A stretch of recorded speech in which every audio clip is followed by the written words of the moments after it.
The Letter is presented by Hunt a Killer. If you love intricate puzzles and unpredictable mysteries, Hunt a Killer could be exactly what you've been waiting for. They make immersive murder mystery games where you get to be the detective. You can pick from standalone one-shot criminal cases, longer multi-chapter mystery boxes, jigsaw puzzles, books, or an exclusive monthly subscription storyline that unfolds over 6 months. They also make great gifts for the game, mystery, or true crime lover in your life. Solve a mystery, Hunt a Killer. Go to huntakiller.com/theletter and use the code THELETTER for $10 off your purchase. That's huntakiller.com/theletter and code THELETTER. If you need the news, but also need to feel smarter and calmer, then you need to get in Andy Slavitt's bubble. Andy is a former White House advisor and the ultimate outsider's insider. Every Monday, Wednesday, and Friday, Andy offers his access to leading experts. Join Andy for discussions on COVID, gun violence, climate change, and more. In the Bubble with Andy Slavitt is available wherever you get your podcasts. Lemonada. Hello, friends. Before we get started, we wanted to thank you for your support and explain why this episode is different from the others.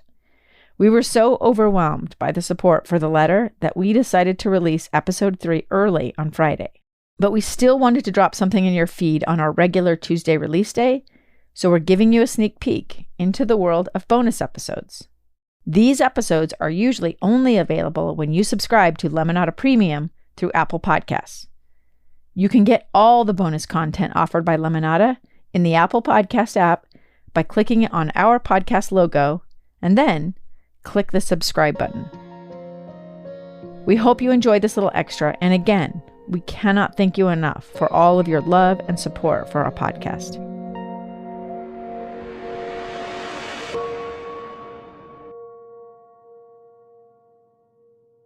Hi, this is Amy Donaldson, host of The Letter, and today I'm taking you to church.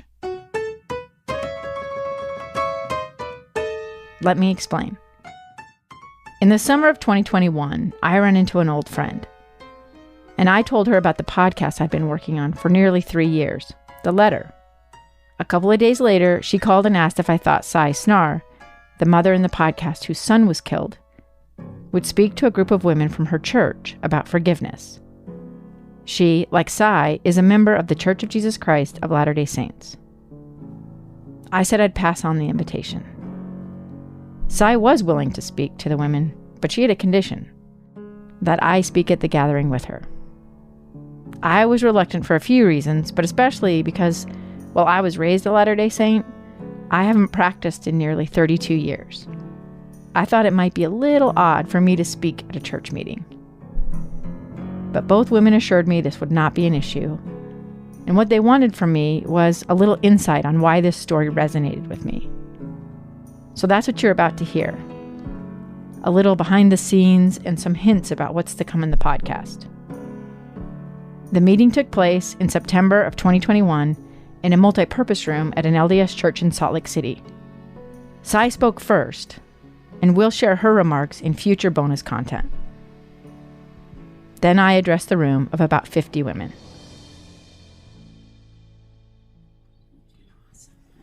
I have so many thoughts.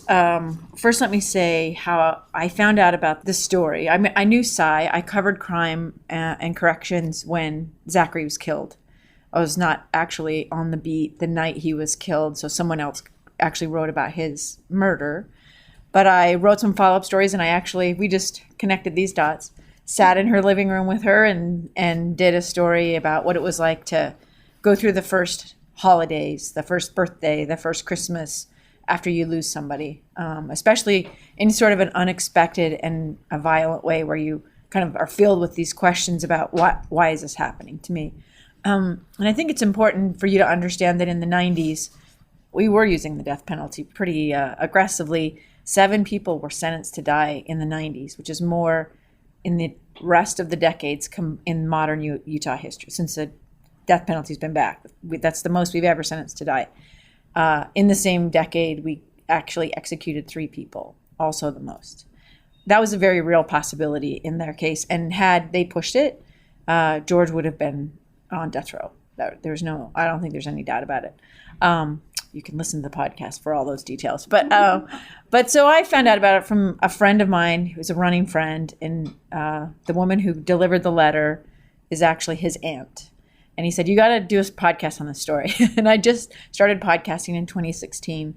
I was a print reporter for most of my career.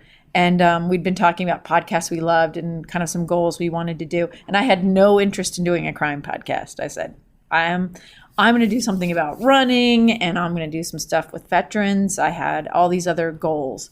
And he sent me the letter that his aunt wrote about taking the leader to church the Sunday after George killed Zachary.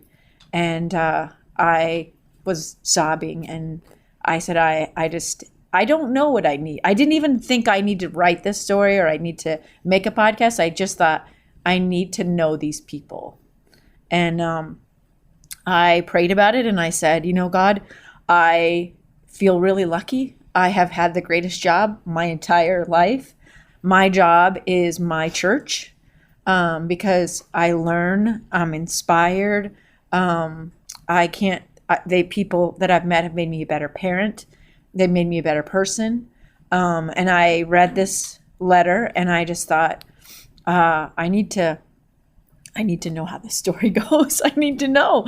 So I put it off. I think I looked up Sai's phone number, which I was surprised I could find it so easily. But she lived in the same house, and I thought about going to her house and should I take her some flowers? How should I get her to talk to me about this? And I actually just reached out to the woman who delivered the letter, and I said, I'm interested in talking to her about maybe doing a story or a podcast or something, but I really just want to talk to you. So I brought sandwiches, and we talked, and we sort of all liked the idea, but I just was really upfront with this, that I didn't really know what I wanted from them. I just needed to know them and know this story. And I think it was at the time still really unfolding. She'd just gotten the letter a few months earlier, and it had been a miracle.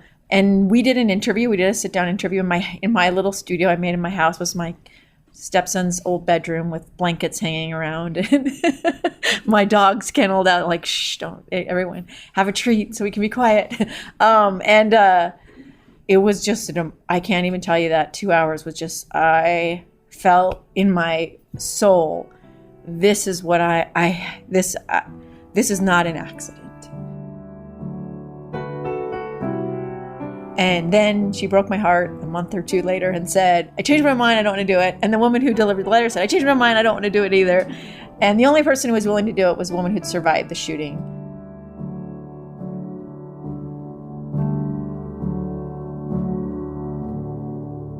We'll be right back after this message from our sponsors. I'm really excited to tell you about the Jordan Harbinger Show, which is a podcast that we think the listeners of The Letter will also enjoy in their podcast queue. In every episode of this show, Jordan dives into the minds of fascinating people, from athletes, authors, and scientists to FBI agents, political activists, and even hostage negotiators.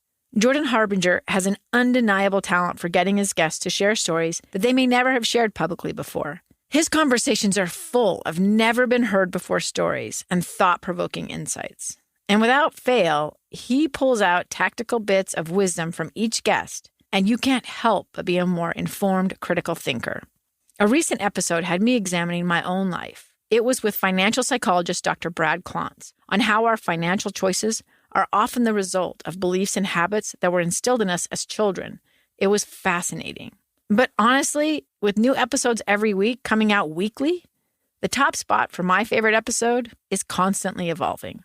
You cannot go wrong with adding the Jordan Harbinger Show to your rotation. It's incredibly interesting, and there's never a dull show. Go to jordanharbinger.com/start for more episode recommendations, or search for the Jordan Harbinger Show. That's HARB as in boy, IN as in Nancy, GER, on Apple Podcasts, Spotify, or wherever you listen to podcasts.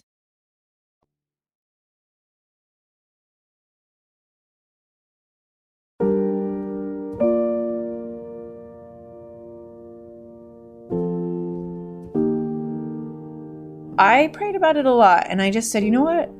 I'm just going to talk to people and keep this open. I believe ideas come to you for a reason, and people, my mom and I always talk about, because I'm a person who uses prayer like for everything. I lost my keys. Come on, God, help me out. Where are my keys? You know where I left them. My husband doesn't know, but you know.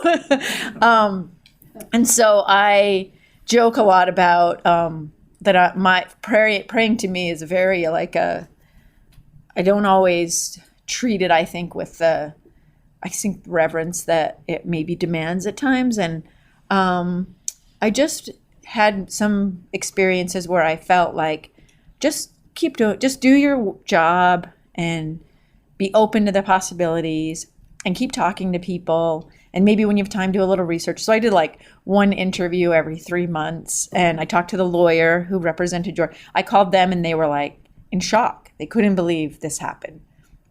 One of the lawyers said to me, of all the clients I represented, I never could imagine this would happen. And I said, well, will you do an interview? Come to my house.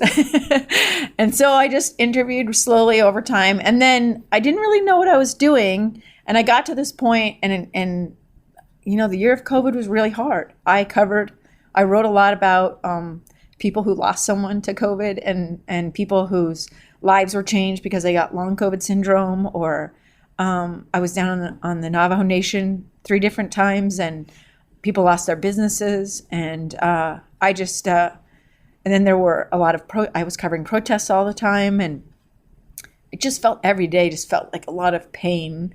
And I just kept thinking about this story all the time. And I said, I don't know if I'm the person that's supposed to tell this story or help be a part of this, but I just need to know how it ends. And I remember going on a hike with some friends, and I told them the story, what I knew at the time, which was, the first 30% of the story that's in the podcast now. And they were mesmerized. And I mean, it got us through like 7 miles of uphill Pfeiffer Horn. I don't know if any of you have ever done that, but it's really hard. And it was snowy, and it was a slog. And these were all guys that are all tough guys, and they were all silent and completely emotional. And they said, we really hope you get to do that story. We got to know how it is. And I said, I do too. But if I never get to publish it, like, I just am so grateful God brought it into my life, because I needed this. I needed that. It was like my little life preserver through 2020. Like, I'll work on this stuff that I have to do, and I want to give everyone I write about my very best, and put myself in their shoes. And so I try to open my heart as much as possible. But this really, like, I even was telling my boss the other day, there's just no journalistic separation between me and the story anymore. Like, it is like I dream about it. I don't even try to be like, oh, I'll just work on something. If I feel compelled to work on this, I work on this. It has been the most uplifting thing I've ever, and I have been so lucky. So many people have trusted me with their stories. I waited 5 years for a story once, and it was worth every year that I waited, because I feel like the stories, they find their way to be told when they need to be told. In running, we have this saying, the trail gives you what you need when you need it. And I feel that way about these stories that we all that we need and that we share with each other. They find their way to the person who needs them when they need them most. And I will say, I do think when I pray, I always expect like God to be like, instantly, there's your keys. So, or like, I have this problem. Oh my gosh, that's the solution? So easy. And it's usually 2 or 3 or 4 years go by, and I go, oh, that's why I had to deal with that. And one of the lessons I've learned from this is to be patient, because we are the answer to each other's prayers. Whether we know it or not, God doesn't come down and bake dinner for your sick neighbor. You do that. And you do that because you felt like, I know she doesn't feel well, and she's probably eating microwave dinners. You do that because God sends you a little nudge to think about someone else. So I just feel like there's so many, this story is so much more miraculous than even Sai has led on. There's so many ways in which we are connected, and that if any one person had decided not to listen to the little nudge that God was giving them, none of this would have happened. And it's a miracle that a person who lived in max security for 17 years would ever become the human being that she knows and loves. It's a miracle that she has embraced him and his family the way she has. I've had the miracle of forgiveness in my own life, and I know that resentment is a poison that you drink hoping the other guy dies. But yeah, I think we've all been there. And I don't think it's an unreasonable response to want to hurt the people that hurt us. And if someone took from me my children, who I love just as much as Sai loves her beautiful kids, I don't think I would want to do anything except an eye for an eye. I don't think anything would feel fair. And that's what we as human beings do. And I think what I've learned from Sai and Ron and their kids, I've met Sydney is actually, we've roped almost everyone Sai knows into the podcast now. But every person has added just an unbelievable element of love. And again, this like, what? That domino, just the little puzzle pieces that fit together that we had no idea fit together. But it's had a profound impact on me as a journalist, and as a person who wants to make something, put something out in the world. I remember somebody saying years ago in journalism, what do you want to do? You want to win the Pulitzer? Or do you want to, win this? Or do you want to get on the front page? I said, I want to make, when I'm gone, I want people to say, you know what? I was better because I read that story she wrote. My life was better because of the art that she made. And I feel like most of my life I failed at that. There have a few times I feel like God basically took control of the keyboard and, okay, let's do this together. And this is one of them. And I feel like this will make people's lives better. What I have learned is to trust the story and to trust that there are people who need to hear a story that I feel compelled to chase and hound someone into doing. And we don't know who those people are, and we don't know what difference it's going to make. But I know I have seen it happen over and over in my career, and I just trust it now, almost without thinking about it.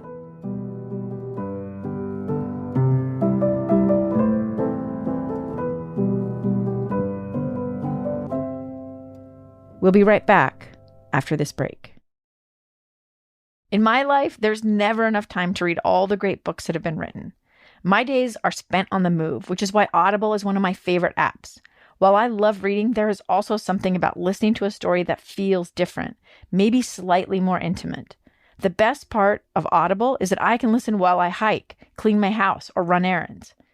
Audible has an incredible selection of audiobooks across every genre, from bestsellers and new releases to celebrity memoirs, mysteries, self-help, wellness, business, and more.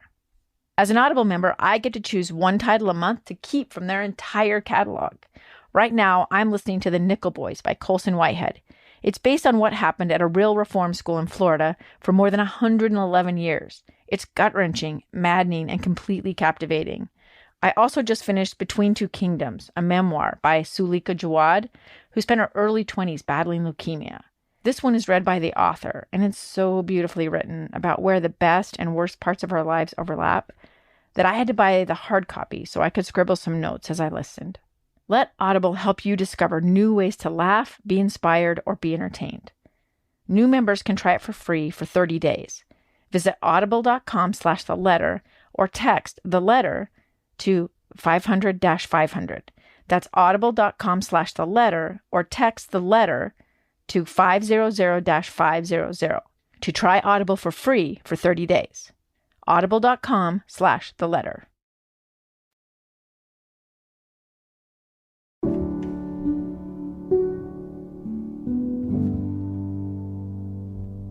And the last thing I'll share with you is something that I shared with Ron and Sai earlier. Yesterday I had to put down one of my dogs, and I think about this. I've had this experience a couple of times recently.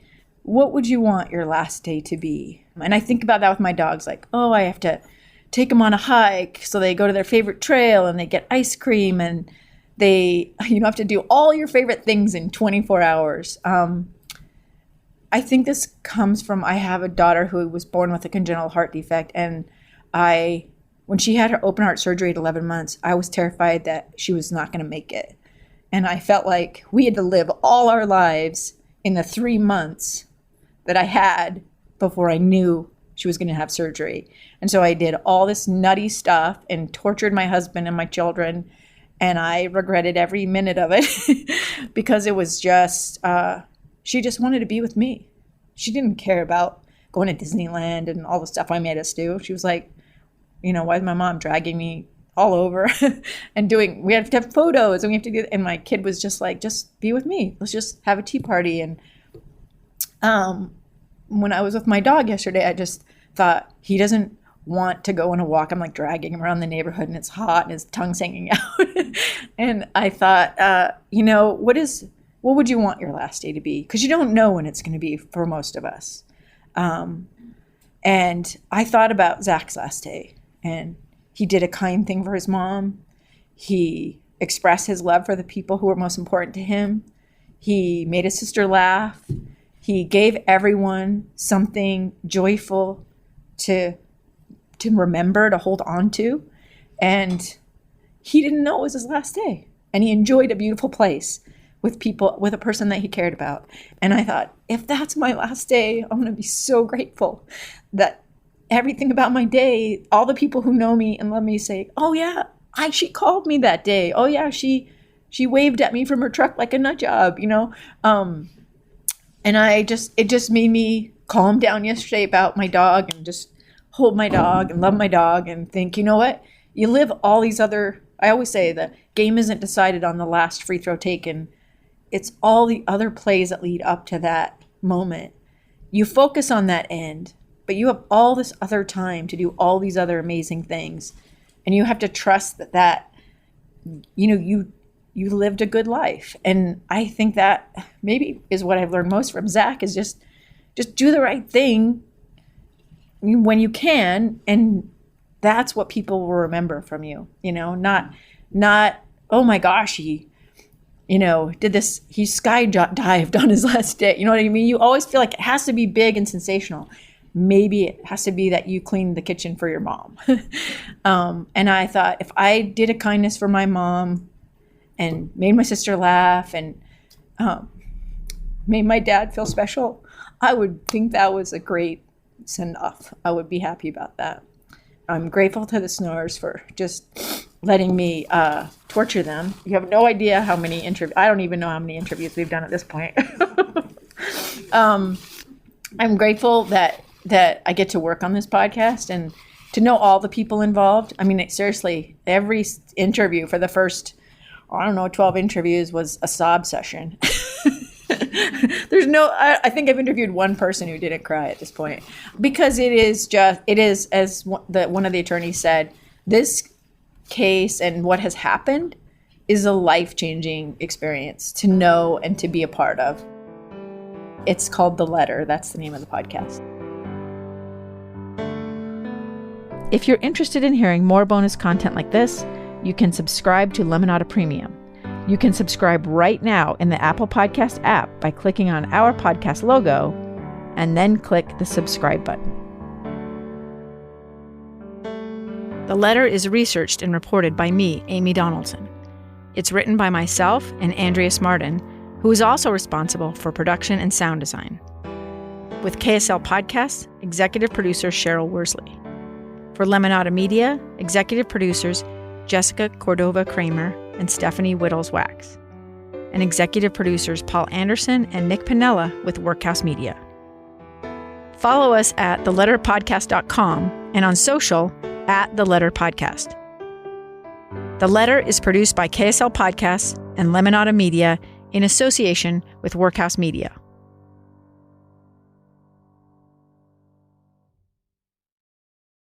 Hey, the letter listeners, we want to hear from you. You know we love our sponsors for a ton of reasons, but one of the main ones is because they help us keep the lights on. And there's a really easy way that you can help us draw new advertisers and hear ads for things that you're most interested in. Filling out our quick anonymous survey at lemonadamedia.com/survey. By answering just a few questions, you can help us find new brands to connect with and also share feedback about show content you'd like to see across the network. And to sweeten the deal, once you've completed the survey, you can enter for a chance to win a $100 Visa gift card. I promise the survey is short and sweet and will help us play ads you don't want to skip. And also, keep bringing you content you love. Just go to lemonadamedia.com/survey.